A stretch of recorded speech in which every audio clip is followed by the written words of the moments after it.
Thanks for tuning in to Jets FM on EOFN for this Tuesday, the 26th of November, 2019. Brought to you by ourlads.com, providing the best New York Jets depth charts in the business. And, Jan, I think there's going to be quite a bit of action on the Jets depth chart nowadays. Nobody wanted to look at it about a month ago in the Jets offense, especially during the mono stages of Sam Darnold, and even the first few games, the offense just didn't look good, and it was just things just weren't going well at all. But 3 weeks later, 34 points, 34 points, 34 points. First couple of games, yeah, but look who they're playing. Finally a test, a team over 500 in the playoff discussion.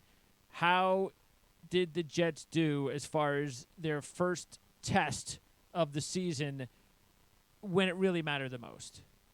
Well, I mean, I've heard some of the it was the West Coast team going to East Coast, a little bit of that, but they they dominated. I mean, they stuffed Jacobs, which is what they wanted to do, and made Carr try to beat them throwing the ball. Now, granted, Carr's receivers didn't help him out a whole heck of a lot, dropping several balls, but the Jet defense did a tremendous job in terms of shutting down open lanes, making them into second and third and long situations. Greg Williams did a very, very good job in terms of mixing and matching. What I mean by that, a lot of four-man rushes, but you never knew which four guys were going to rush. And he had defensive linemen dropping back. He had linebackers and safeties and cornerbacks coming up to rush the passer. He was shifting. He wasn't shifting a ton of coverages, but he made it difficult for Carr to kind of get settled and set. And then even with a four-man rush, the Jets were able to generate pressure, especially Jamal Adams coming off the edge a couple times. Anderson had a pretty good game.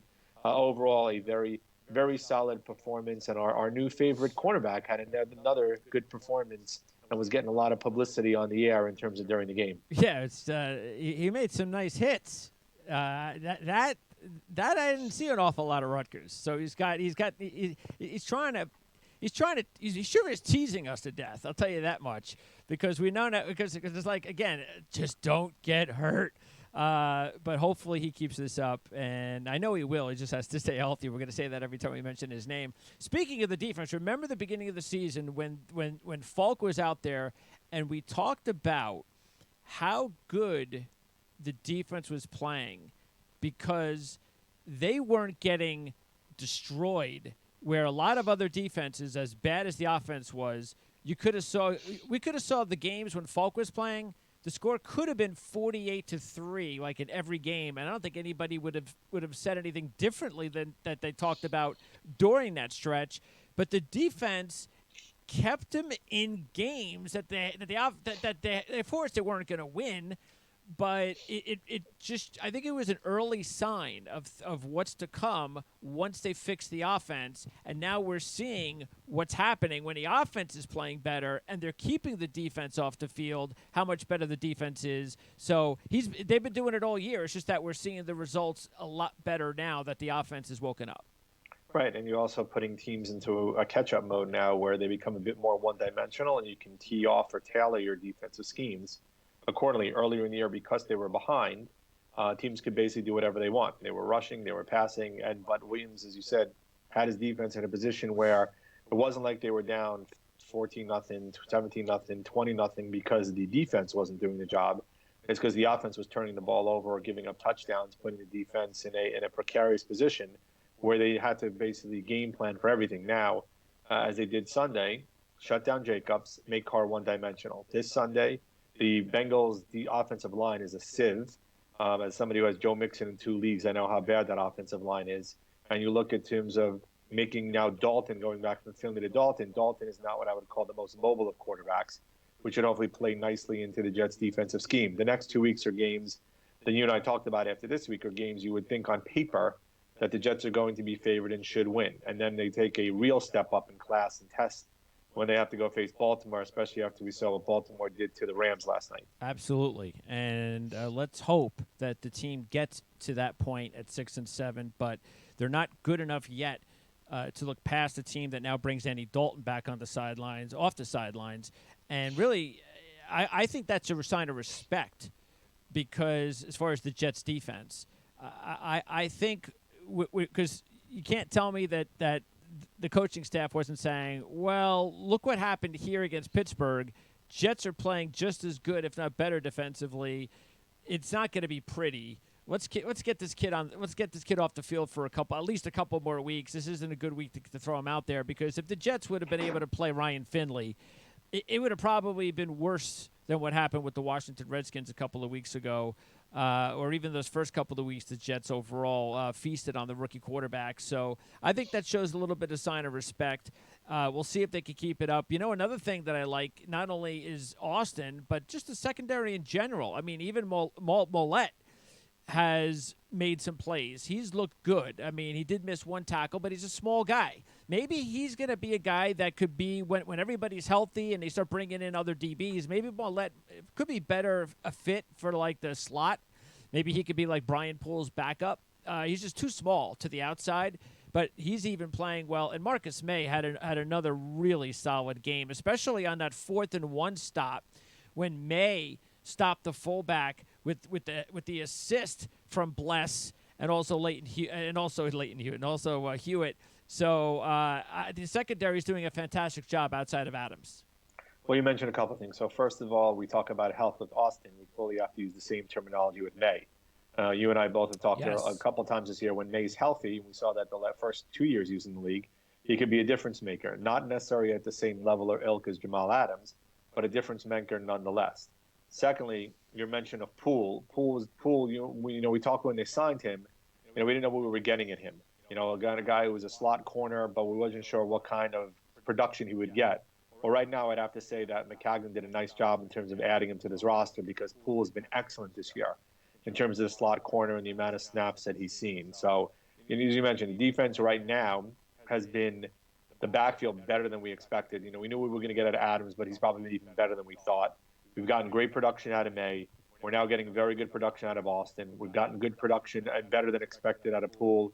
You mentioned Mollett. Now, they still need, in my opinion, another corner or two. Oh, yeah, sure. But the defensive backfield, in terms of as a collective whole and then individually, almost to a man, have been better than what we expected coming into the season and through the first part of the season. And before we switch to the offense, one more thing that and we noticed it not only with the way that they feasted on Renfro, the little dude from Clemson, who was an awesome little dude, by the way, from Clemson, but how physical this Jet defense looked. And that is so big in this sport. I think at times it's underrated. Everybody talks about big offensive plays, and on defense it's the turnovers. But what's so underrated sometimes and is forgotten, that should never be forgotten in football, is how physical you can be on both sides of the ball, especially defense, and what that does to an offense when you are laying the hammer every time somebody gets the ball, whether it's a running back or a receiver, and what that does to the opposition. Absolutely. You give guys alligator arms. You have what you used to refer to as their head on a swivel, where they start doing it. As long as you're doing it legally, and you're playing within the confines of the rules of the game and not necessarily going a step beyond, you can still impose your will at times on an offense, regardless of how good that offense is. And we saw that a little bit on Sunday, as you mentioned. The hit on Renfro that knocked him out for a little bit, the constant barrage on the receivers, the hitting of Jacobs, guys stepping into slot lanes to be able to take on backers and create space for other guys. The defensive line pushing the offensive line back, Carr looking like he didn't know where to go with the ball. And then, funny enough, Jamal Adams, his Twitter comments after the game, where he not only took on Carr but the whole family, which got a little hype in production after the game and got the Twitter universe talking about it. But Adams was good again. The defensive line was good. When you look to the future, there's still more pieces to be added, but you look at the guys who are not there, and you look at Mosley not being there. That's and what that defense might look like with Mosley there next year if he's healthy. Absolutely. And you start, and also especially keeping Williams. I mean, clearly the key is Williams is getting a lot of positive pub, which is something he hasn't necessarily gotten maybe the last couple of years, especially after some of the incidents in the past. But he's now starting to get some positive pub with how the defense plays. And look, granted we can't look forward, and we talked about it, but if you win these two games, a very good game somehow against Baltimore, where you may not shut down Jackson, but you make it more difficult for him, and all of a sudden you're going to start looking at this Jet defense in even more different light than you had when the season started. Yeah, and again, the run defense, as we mentioned last week, and once again, that's what starts everything. And anytime you can stop the running game, no matter who you're going up against, it's going to make life that much more difficult for any quarterback in the NFL. So all this being done, like you said, without Mosley, it's interesting to find out, because I haven't heard anything yet this week. Weren't we supposed to find out this week whether C.J. Mosley, this was the decision week, from what I remember. Yep. So Well, he needs surgery or not. Yeah, so we haven't heard anything yet. We'll keep our fingers crossed, because if he decides not to, then maybe I would think if he decides not to, that means he plans on coming back in a few weeks. And it would be nice to get him back for Baltimore. But let's see what happens first and whether or not he puts an end to his season early. As far as the offense, let's start with the offensive line. And the Jets are now 4-1 when Beachum and Darnold start. I wasn't feeling real good when Beachum was laying down in the end zone in pain. I was like, come on, just get up, just walk off. Come on, just get up and walk off. And sure enough, he did. But even when he did, for a few series, what was it, like a series later, then you had Aduga go down. Yep. And then Shell. So Beachum gets back in, but Shell and Aduga were out there together, and what was it? I think Shell was playing left tackle, I believe, during the time, replacing Beachum.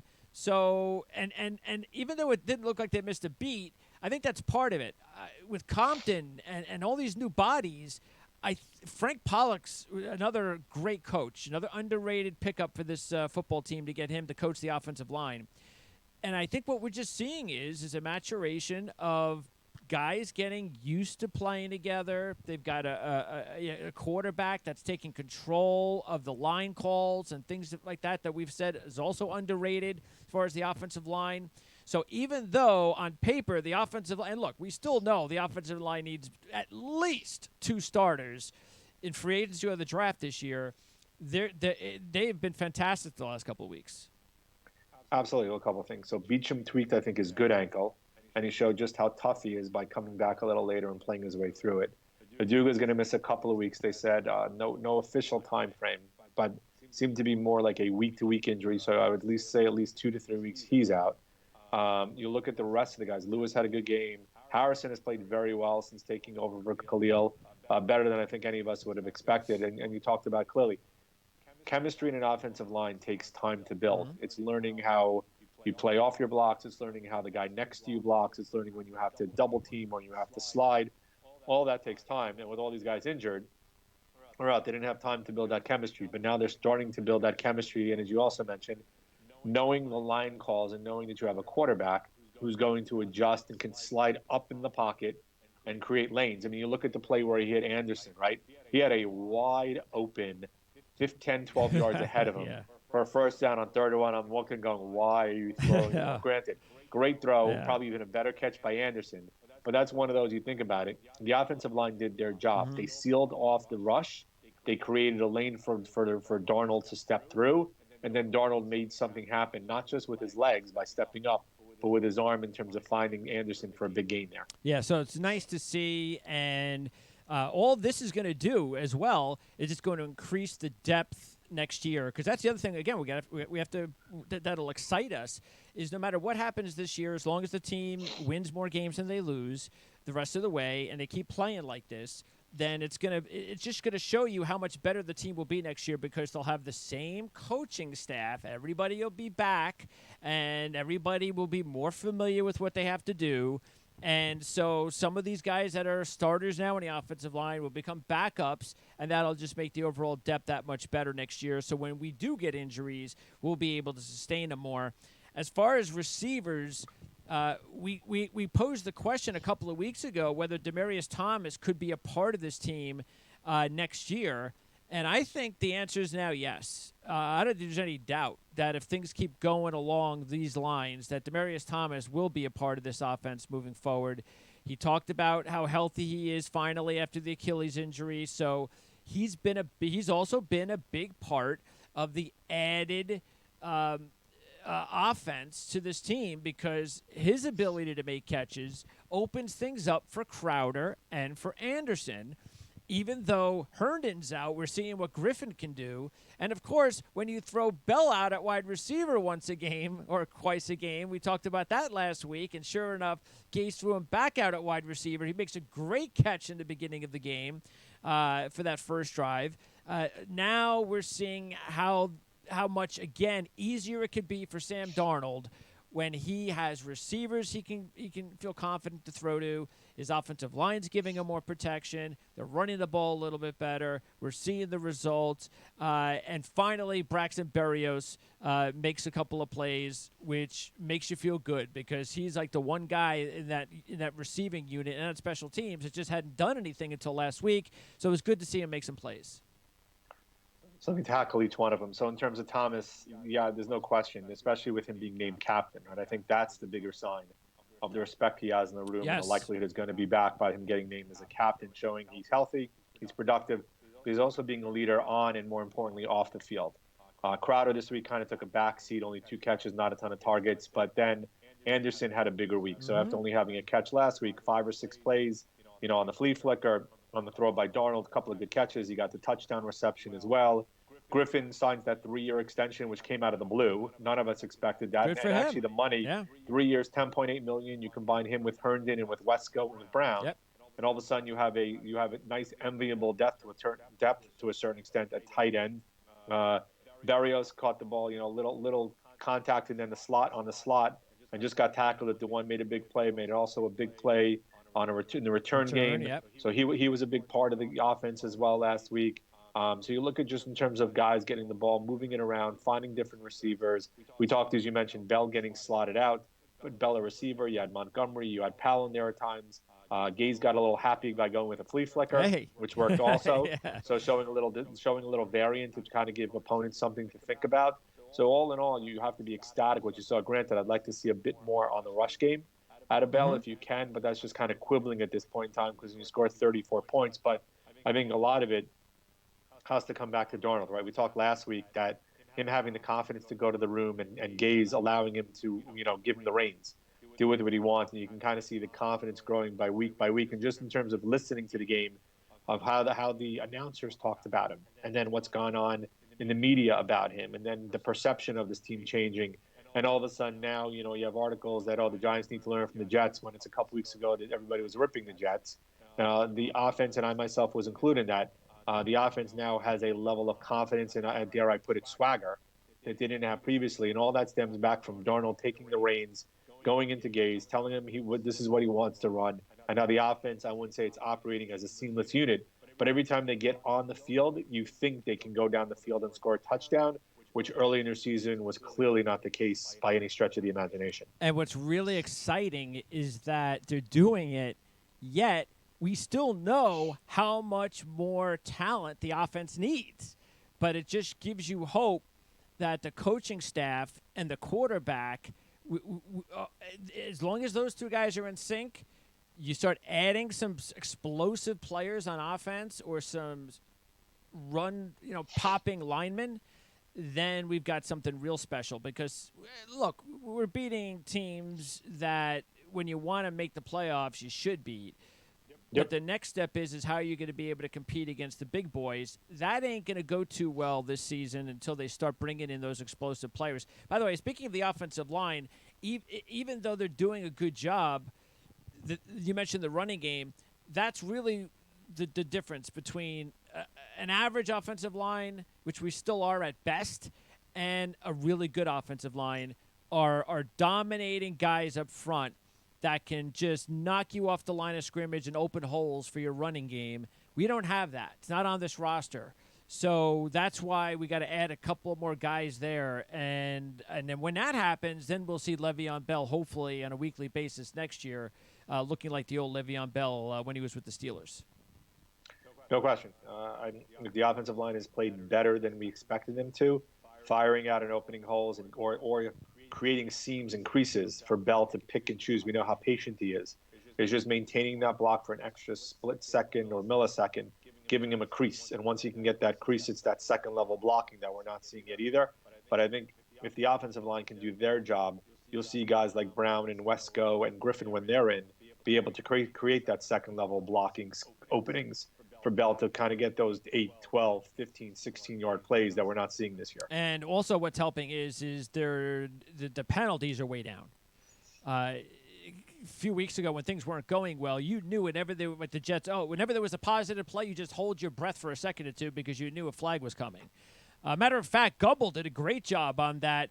The Montgomery play that got him down to like the 2-yard line, and Gumbel decides to wait until like 10 seconds after the play to let everybody know there was a holding call. I think it was on Lewis. Yep. I mean, this is what happens when when your team isn't very good. You get like the worst play-by-play guy in the rotation. Gumbel, the only reason he's still there is because of his name. But the guy's somebody's got to kick him off, and hopefully they'll hire someone else so we don't have to hear this guy anymore. He's terrible. But the flags aren't there as much as they were before, and that is definitely a big positive. And before we go, I also do want to give props to Anderson. One of the things that I talked about with Robbie that prevents him from being a number one is the fact that he's just not a big guy. He's not a physical guy. But he made physical, tough catches in this game. I thought it was it might have been the best game that he's ever had that I've seen him play. You can say, oh, yeah, but he had these big touchdown catches and this and that. Okay, but to me, anybody who's fast can do that.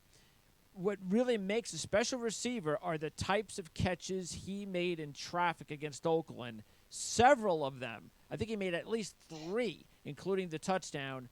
I thought it was one of his better games, if not his best.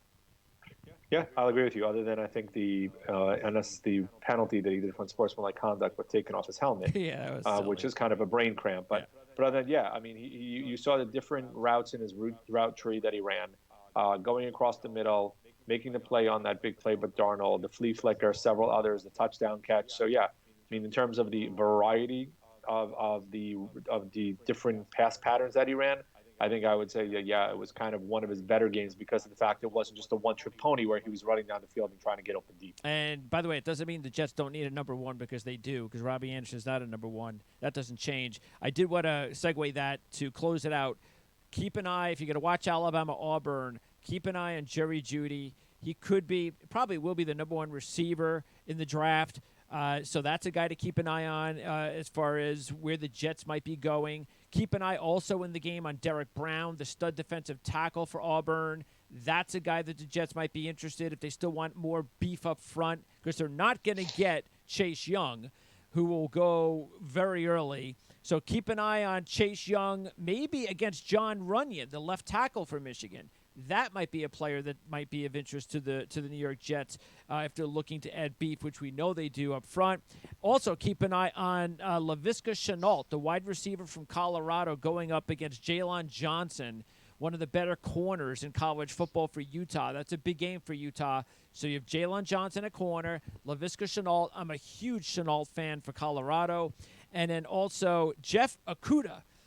Probably right now the number one corner in college football for Ohio State in the Ohio State-Michigan game, going up against Donovan Peoples-Jones for Michigan. Could be a first-round pick, maybe a second-round pick, another guy that could be a target of the Jets. So those are the types of players I want to keep reminding Jets fans of over the next several weeks as we eye the 2020 NFL Draft. Good summary. I mean, I love the kid out of Alabama. If we can get him, that would give us the true number one wide receiver. I just don't know how far he's going to slip in the top 10. Jan, appreciate it. Enjoy the Bengals game. Hopefully there isn't a big letdown before Miami. And 2 more weeks to go. Now that we're getting these 2 games where now we got to get through these because if they lose either of these 2 games, we're going to be quite upset talking about recapping the game. But let's get through these 2 games, and hopefully we can enjoy a Thursday night game, win or lose against Baltimore, because that would make my season if we can get to play Baltimore, national TV, 6-7, and just have everybody talking about us. Kind of interesting that we're not worried about letdown games at this point in time of the season, given where we were 3 weeks ago. I'll take it. Absolutely. Appreciate it, Jan. We'll talk to you next week. Sounds good.